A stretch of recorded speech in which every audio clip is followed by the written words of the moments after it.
Smash Fever. Ever since the first game in 1999, Super Smash Bros. Has become a flagship series for Nintendo. Super Smash Bros. Brawl in particular, at the making of this video, is the best-selling fighting game of all time. Part of Super Smash Bros. Success comes from the fact that it's a love letter to Nintendo fans everywhere. There are playable fighters from just about every single Nintendo franchise I can think of. Of course, some characters are better incorporated into the fighting game than others, and some really shouldn't be there at all. 2 rules before we begin. First, characters that share a slot are segregated. Second, like WatchMojo.com's list of the best Smash Bros. Characters, effectiveness is not going to be the only factor that determines a character's placing on these lists. Unlike that list, however, I am not going to betray that philosophy by making Meta Knight number 1 just because he's so effective. You could argue about movesets forever, so I want to include things that are more tangible and less subjective. I'll explain my reasoning for each character as I go, and hopefully you'll be able to follow. Number 5. Best. Yes, it wouldn't be Super Smash Bros. Without Mario. Then again, it wouldn't be without Luigi. Luigi had a rough start in the first Super Smash Bros. Game. He was a clone to his older brother Mario. Some may say that clone is too harsh and that semi-clone is more appropriate, but I believe that there is a spectrum of how much of a clone one character is to another. At 0%, the 2 characters have nothing in common, like Squirtle and Snake. At 10%, the 2 characters share one similarity, such as how Sonic and Zero Suit Samus share the same down air attack. At 100%, the characters are exactly the same except in look, such as Olimar and Alf.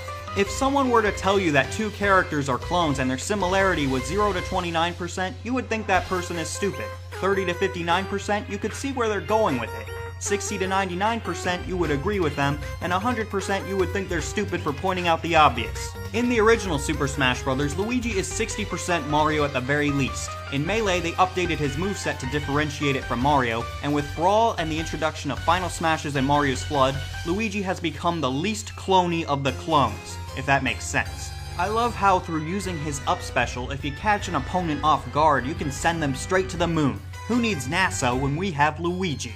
Toss in his green missile and his tornado move, which allows him to move around the ground at an extreme speed, and Luigi has a plethora of amazing moves. And that's just his specials. He also has the best taunt in any of the games. No, not this one. This one. This taunt has potential for hilarious snapshots. He was also a vital character in the Subspace Emissary, where he was a member of the rescue team that saved the downed fighters, including his older brother Mario. Good job, Luigi. It was truly a mistake to call you the eternal understudy. Number 5. Worst. This character was set as the video thumbnail in order to grab your attention. We all know Pichu sucks. Whenever Pichu does an electrical attack, which is about half of its moveset mind you, it damages itself a little bit. That would not be a big deal, but Pichu is light. Very light. And its main enemy becomes itself. Toss in the fact that it's 80% Pikachu, and you have the laughingstock of the Smash Bros. Series. Now, I'm going to admit that I actually like Pichu. He has a few redeeming qualities. His Skull Bash when fully charged is extremely powerful, he moves very quickly, and most of all, if you beat someone with him, you can talk about it for weeks on end. I once saw a video where a person beat very hard on Classic Mode as Pichu without losing a single life. That man has my respect. But in the end, opinions must cede to facts, and just because I enjoy eating chocolate cake doesn't mean it's good for me. Fun fact, in some groups, Kirby is considered worse in Melee than Pichu. I don't understand the entirety of the logistics, but I do know that Kirby's throws can be interrupted throughout the entire throw. What a joke. I too believe that there are tougher things to chew than Pichu, however, Kirby is not one of them. Number 4. Best. Masahiro Sakurai has said that although he's received thousands of suggestions for characters that should be in Super Smash Bros., almost nobody recommended the Wii Fit Trainer. Therefore, it was a perfect addition. I'm not even joking. The shock that this character is even in this game is part of what makes her so great. Another part is her unorthodox fighting style. While other characters use swords, fire, laser beam guns, and magic, Wii Fit Trainer likes using yoga. She even seems blissfully unaware that she's even in a fight, as she gives workout tips to other fighters as she performs. I'd play some of these tips for you, but I'm afraid Zodiac Active might claim it owns the rights to Super Smash Bros. Again. There's also a male version of the Wii Fit Trainer, but I prefer the female version because, and this might sound a little crazy and weird, I like to hear her scream. When she's hit hard at a high percentage, she lets out a shriek that actually sounds like she's being launched across the length of the stage. compared to the sounds the other characters make when they're launched, well, there's no comparison. Number 4. Worst. There's no proper way to introduce this character. It's Pac-Man. The only problem I have with Pac-Man is that his moveset is insipid. All of his smash attacks are him just placing ghosts, and half of his moves involve him transforming into his primitive form. His standard special using all of the optional collectibles in Pac-Man is pretty cool, but he doesn't really use any moves that he actually uses in his games. The fire hydrant is from Pac-Land, but you don't use it, it's an obstacle. Here's the part where you say, but Gaming Top 10, Super Smash Bros. Isn't all about accuracy. Remember that one game where McCloud went Mozilla on everybody? First, Fox has been on foot in a variety of Star Fox games, including Star Fox 64's multiplayer, which came out before Super Smash Bros. Second, this is a rev roll, this is a butt bounce, and this is a kickflip. All of these moves are from Pac-Man World 2. I recommend it if you haven't tried it yet. These could be his side special, his down special, and his up air attacks, respectively. If you consider how power pellets are used to operate his side special and his final smash, Pac-Man feels like he was shoved in at the last second just because, oh, third-party Namco representative. Number 3. Best. Donkey Kong and I have had an on-off relationship throughout Super Smash Bros. When I first played the original, he was my main. In Melee, his kooky character portrait was such a deterrent that at one point he was my least played character. I initially ignored him when Brawl came around, but in 2011 I started playing Smash 64 again and played a lot of Donkey Kong for old time's sake. I remembered why I liked him so much, and now I use him all the time whenever I play any of the Smash Bros. Games. I'm going to say this right here, right now. Screw the Falcon Punch, it's all about the Donkey Punch. In Smash 4, they've nerfed it so Donkey Kong has to rotate his arms roughly 13 rotations before he can use it. But it's still as powerful as ever, so just be sure not to miss. His final smash might seem terrible to unsuspecting players, but if you press the attack button in time with Donkey Kong's beating of the bongos and the rhythm, it releases powerful sound waves that get stronger with each strike. Force your opponent near the end of the stage, unleash your final smash, and he's done for. In Smash 4, there's visual cues to help, but it seems the attacks are weaker to compensate. I don't like the trade-off. He also can carry his opponents, which not only leads to hilarious suicide runs, but also helps him position himself as he throws his opponents into hazards. Not only that, he's the only character that can jump while lifting heavy objects. You might think all of this power would lead to a slow character, but nope, Donkey Kong is all muscle. Overall, Donkey Kong is a fighter powerful enough to be intimidating, but not powerful enough to be ridiculous. Just make sure you know what you're doing every step of the way and nothing can stand in your way. Number 3. Worst. At the end of Pac-Man's announcement trailer, Mr. Game & Watch was all but confirmed. Unbeknownst to the public at the time, Dark Pit appearing at the end of Palutena's announcement trailer was Sakurai's way of saying that he's in the game too. When I heard Dark Pit was a playable fighter in Smash 4, I refused to believe it until the second he approached me as a challenger. I hate doppelgangers. Just saying Dark Pit makes me cringe.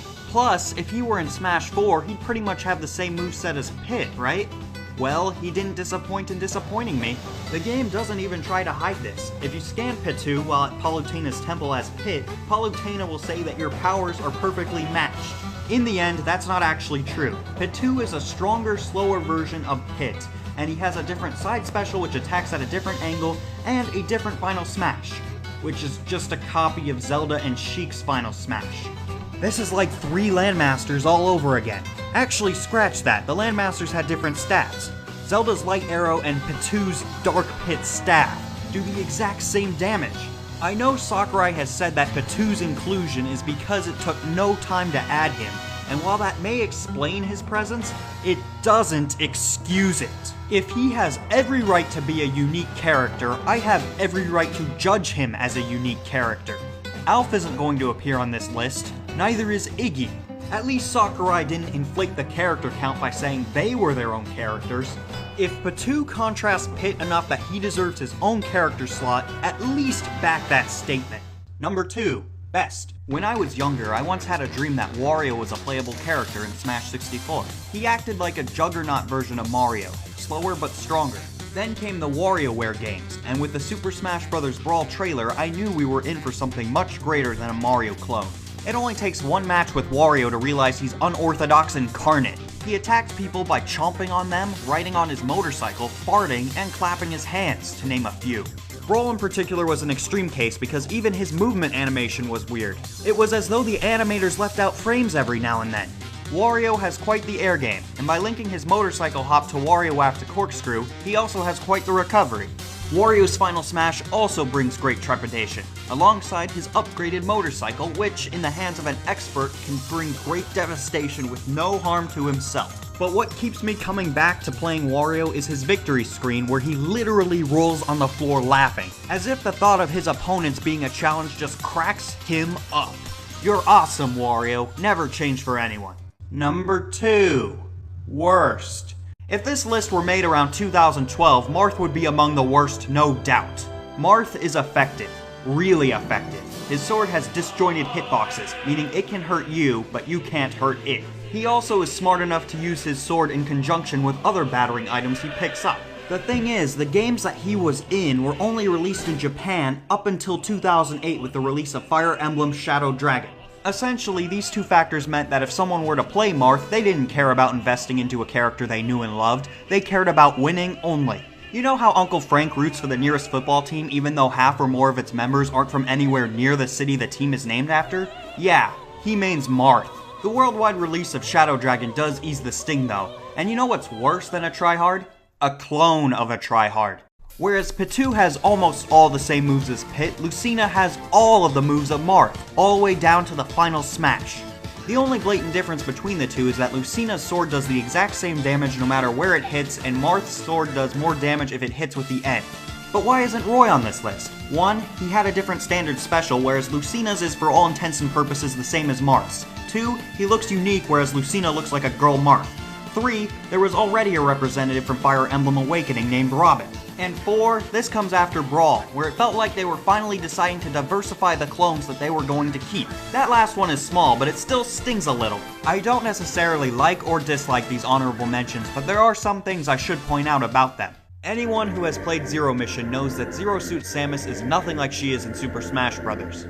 Okay, she's athletic and she has a stun gun, but I meant in terms of combat. In the Zero Suit section of the game, about 80% of it is running away from the space pirates. She's extremely fragile and she doesn't have a plasma whip or jet boost. Another gripe that I have is that all of the characters in Super Smash Bros. 4 have their current voice actors except for Zero Suit Samus. You mean to tell me that they'll bring back Mike West, who only played Fox 2 times in 17 years, but they won't bring back Jessica Martin? Granted, if there's a franchise that deserves a second representative, it's Metroid, and the Zero Suit seems to be the only recurring thing that can fit this bill. I do enjoy playing as her, and when I first saw her new final smash, my mind was completely blown. Remember the E3 tournament where everyone went insane when they saw Mega Man's final smash? That was pretty much me earlier when they showed Zero Suit Samus's. Speaking of Mega Man, they incorporated him into Smash Bros. Perfectly. His final smash combining the power of the 5 Mega Mans is absolutely brilliant. His moveset is pretty much what one would expect if he or she were told Mega Man was going to be in a Smash game. Metal Blade, Rush Coil, Sliding, Shooting Forward. Even his custom moves are from more and more Mega Man games. I don't enjoy playing as Mega Man much. His moveset has a distinct flavor that I'm not used to yet. However, this is how you treat a third party's intellectual property with respect. I mean seriously, Pac-Man World 3 limits Pac-Man's butt bounces to 3 at a time and the final one does a shockwave-based attack. How hard is this? Number 1. Best. The best Super Smash Bros. Character has appeared in Smash 4. The character is a female, and the series in which she appears is named after her. Zelda is perhaps the only Smash character whose appearance was unlikely, yet her moveset is anything but weird. She isn't seen for very long in her games, but she's also hinted to be very proficient at magic, archery, and even possibly sword fighting. It doesn't take a great leap of faith to believe that Zelda visited the same great fairies Link did, and as a result has those spells. While it might be easier to make an appropriate moveset for Link as opposed to Fox, Zelda seems to strike the perfect balance between appropriateness and feasibility. For example, her magical ability allows her to focus Din's fire at a distance, which is great for sniping smash balls or hitting two opponents that are too busy attacking each other to notice the giant fireball hurtling towards them. My favorite moves of hers are the lightning kicks, which do 4 damage normally, but if you time it just right, it does a whopping 20%. The fact that sweet spot based moves are practically guaranteed to land correctly on the final boss of Smash 4 makes Zelda a great starter character with which to play 9.0. I especially like how in Brawl, if she lands the attack perfectly, the entire game stops for a split second. Would you like to hear about a real-life scenario where the entire world seems to stop before you release a large amount of energy? Yes, her final smash is almost the same as Sheik's, but I feel that's more of Sheik's fault because Zelda actually uses light arrows in her games. Zelda isn't perfect. There isn't a reason why she shouldn't be able to outrun Peach, but she's still very enjoyable to play. She's implemented into the Smash series beautifully, her moveset revolves around precision, and to top it all off, she has a taunt where she waves her opponents goodbye as they fly off the screen. That is a lot more than what I can say about the worst character. Number 1. Worst. For the most part, you can see a pattern with the worst characters. I think clones are lazy and a waste of everyone's time. Well, when Smash 4 already had enough Mario representatives as it was, one clone decided to rear its ugly head once more. Dr. Mario reaches a new level of clone in the sense that he's not even his own character. He's Mario in a doctor's uniform. At least Sheik and Zero Suit Samus have their own moves. Dr. Mario is 80% Mario and 10% Luigi because of the tornado move. Even his final smash is underwhelming. Young Link might have been more of a Link clone than Toon Link, but at least he didn't come back. I know programming Patu, Lucina, and Dr. Mario almost took no effort, but I would trade all three of them for Lucas or Wolf in a heartbeat, because at least they had effort put into them. By justifying the inclusion of these characters just because they're resource effective, Sakurai is saying it's okay to be lazy when it comes to extra content, which is kind of ironic because the Smash Bros. Series is chock full of content that has a lot of effort put behind it. I'm not a huge fan of these types of videos where they put gameplay footage in the background and just talk over it, but when you're angry you have a tendency to do things you normally wouldn't do. So before I begin this unedited commentary, I want to talk about the gameplay footage. This is Team Fortress 2, Wave 666, for Man vs. Machine, which is the hardest wave. It's based off of Halloween, and everyone in this game is playing as soldiers, and they each have a different type of rocket launcher. So there are videos on YouTube where they have Righteous Bisons, which is a really weak weapon, and rocket jumpers, which really don't do any damage at all. But it's not as entertaining to watch. It's really entertaining to play, but not as entertaining to watch. So, now that that's done, let's talk about the discussion at hand. But one last thing before I do, actually. I'm going to be editing the video footage, speeding it up or slowing it down to fit perfectly with my voice, so I'm not going to really be talking about the gameplay footage itself. Okay, so YouTube copyright. It's been around for a while, ever since Viacom sued YouTube for, I think it actually was precisely $1 billion. YouTube has become stingier and stingier relating to copyright, and I'm sure you remember within the last year Angry Joe making a video complaining about how YouTube only cares about money and that people's livelihoods are at stake. That's kinda true, and yeah, some people would say that people that make money off of YouTube need to get a job, and I would say that maybe they should curve their investments and make sure that they plan ahead for the future in case YouTube doesn't last forever, but that's beside the point. Okay, so what I want to talk about is what YouTube copyright has done to me. My video, the top 10 worst gaming cliches, which, if I have to be honest, is probably my worst video, but that's also beside the point, had a copyright claim in early November. It was for footage of Super Smash Bros. Brawl's intro. The company that claimed it was Zodiac Active. When you think of Super Smash Bros. Brawl, you probably think of Nintendo, you might think of Sora Co., but I really doubt that you would think of Zodiac Active. So I looked them up on the internet, and there's some type of video distribution network in South America, like Argentina and Chile. So, yeah, it was a pretty bogus claim, and maybe they do own the footage, possibly, but I really doubt that because even if they were the ones that made the intro and all the Subspace Emissary cutscenes, Nintendo would have the rights to it under contract. And aside from that, really, I can't read Italian on their website. Anyway, so I'm actually really certain that they don't own it because of what I did. I went to the YouTube dispute forum and I gave fair use arguments. I said that I only used a small amount of the intro, I talked over it, and people that watched what I put on the video would not feel like they played Super Smash Bros. Brawl or really watched much of the intro in the first place. So within 2 days, normally it's 30 days if they don't respond and you're restored, but it was 2 days that they rescinded their statement about copyright infringement, and I got my video back. So what's interesting though is they disable monetization if you get a copyright claim. YouTube does. So what I did was that I reapplied for monetization. In 2011, I was able to get monetization no problem. But a few days later, I get a message saying that I don't own all of the rights to the video, even though I guess I did 2 years ago. Something, it's magic. But even though it's magic, there's still I still require an explanation for why I used to get a lot more money for ads revenue, and now I can't get any ad revenue for what was my most popular video. So that's really disheartening, you know? But what's even worse, if I have to say so myself, is that I was uploading a new video at the time. It was underrated and overrated video games. I worked on it for 6 months. I did some practice uploads, to see how it would look on YouTube. And just about every time I did it, I would apply for monetization. They were fine with it. So I'd do some edits here, some edits there. And next thing you know, when I upload it, it has it go under review for a longer time.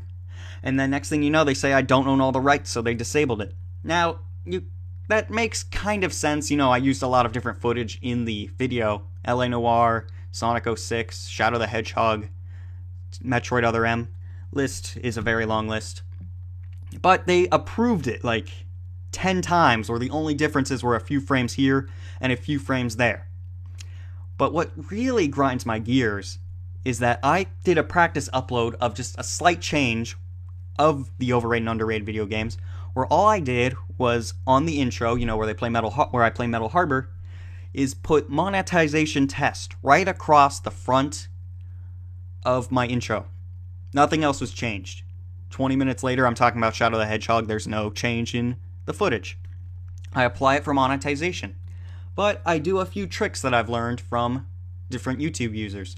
You're not supposed to put in tags, because apparently if you put in LA Noire in the tags, they'll assume you're just uploading footage of the gameplay straight. So I didn't do that, and within an hour, it was approved for monetization.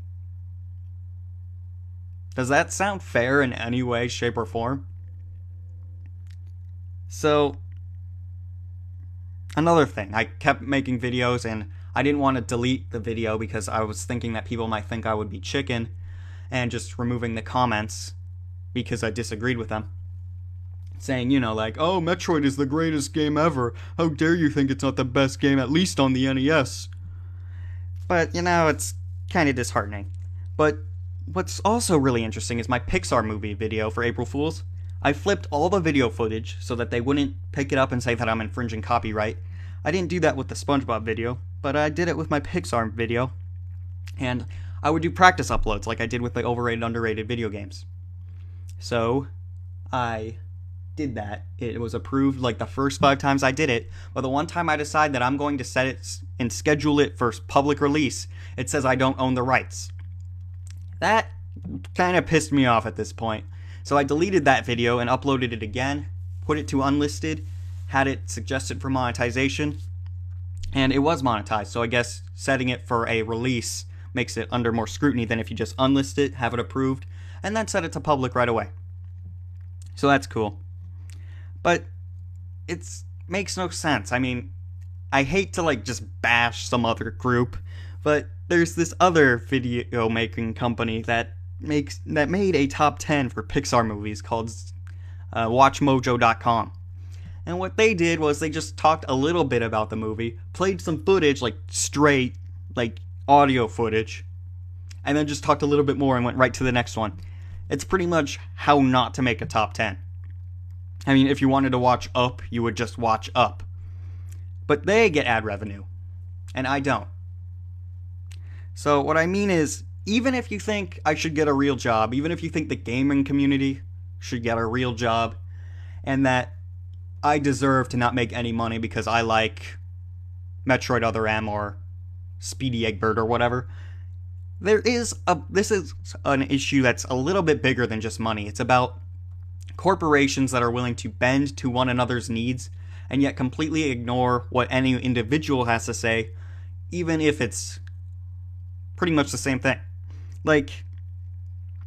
You could say I don't deserve the money, but I saw a video where someone uploaded footage of the Big Bang Theory almost completely straight. All they did was they edited out scenes and just kept the scenes of one of the characters deciding whether or not they should have an Xbox One or a PS4. That was all it was. And they got ads on it.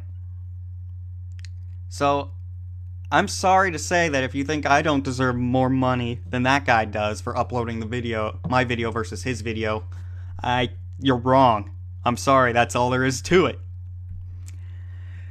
But if there's one thing that's good, one good thing that came out of this, it's that it made me appreciate copyright more.